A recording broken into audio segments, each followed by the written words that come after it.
Welcome to another Paradise Parenting video. Today I'm going to give you 5 free mind-nurturing fun activities for your little ones. My twins are 15 months old now and they really enjoyed all of these activities.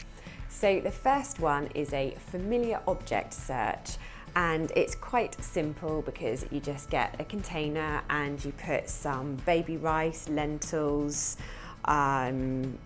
flour, porridge oats. It doesn't really matter. It's just something that they can dig their hands in and they can feel the different textures and sensation on their hand.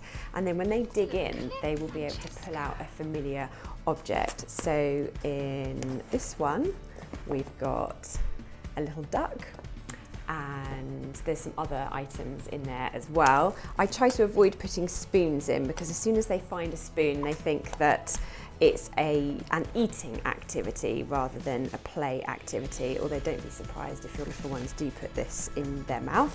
And then inside here we've got a little camper van. So it's really good fun, and you can either play with them and watch them and comment on what they're pulling out, or you can just leave them to it and recharge your batteries for 5 minutes. The second activity is to post spoons through an upside down washing basket. Now for us in this house, it's a bit of a 3-in-1 game because first of all, I just present the jar with the spoons in, and we've got some old weaning spoons in here. And although I said that I don't give spoons because I think it's an eating activity, that's more when there's some dried material such as rice or pasta or lentils or something like that. But with this, they don't think it's an eating activity.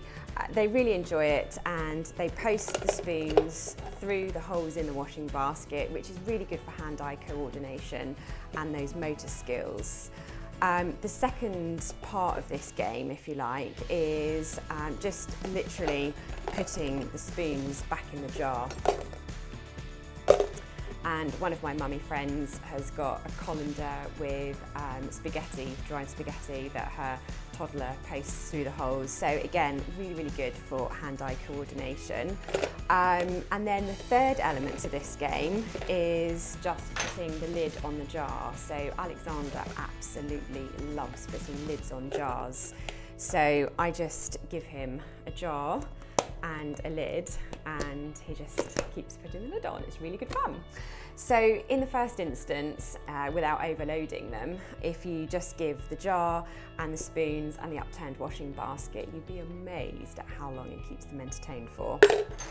And if you like this one, you may want to check out our 30 seconds to set up, minutes to play video, because this one features in that video along with 4 other useful activities. Number 3, put ice cubes into your water table or whatever tray you're using outside, or perhaps on top of their high chairs, but expect a bit of mess, and they do this and then the water and the ice cubes go everywhere, but you know, that's fine. Messy kids are happy kids, hey? So we also do coloured ice cubes, and you can do them while they're on their lunch nap. It really takes seconds to do, just a few drops of the food colouring followed by some water, pour it into the ice cube tray, chuck it in the freezer, and then it's ready for when they wake up from their lunch nap. And if you choose different colours as well, so you could do yellow and blue and watch them merge and melt and create some green colour when they're mixing. You can do a little bit of education behind that as well. Or again, you can take some time for yourself and let them just play and entertain themselves. Number 4 is go for a walk and let them play with some sand or soil. Now, we obviously have to be really careful with hygiene at the moment when we're touching gates and tables or chairs, whatever there is outside that other people could be touching. However, we can't protect our children from all germs and bacteria, and they do actually need to be exposed to some of them to maintain a healthy immune system. Instead of thinking of soil as dirt or dirty or anything along those lines, it's much nicer, if you can, to think of it as soil or earth, because essentially it's supporting life, and we really want to have respect for it. So when we're out and about, if your toddler sits down and you're out in the countryside and they start playing with the soil, it's a really good idea to let them actually, because that exposure to the bacteria naturally found in the soil is actually good for their immune system, and it's a really good sensory experience. They lift up their hands and they see it all falling through between their hands. They really, really enjoy it, and it keeps them entertained for quite a long time. And finally, number 5, put some magnets at your little one's level so that they can pull them off and stick them back on again. And you can explain what a magnet is if you like, because those neuro connections will start in the brain. And then when your children are a little bit older and you start making magnets, for example, from an iron nail or something like that, where you rub it on a magnet and then it can pick up pins, those neuro connections have already started in the brain. So you can do that, you can explain there's a north and a south, there's a magnetic field, it's going to attract certain types of metal, or you can literally just say, oh look, the magnet sticks to this. Look, it doesn't stick to this because it's plastic, but it sticks to this.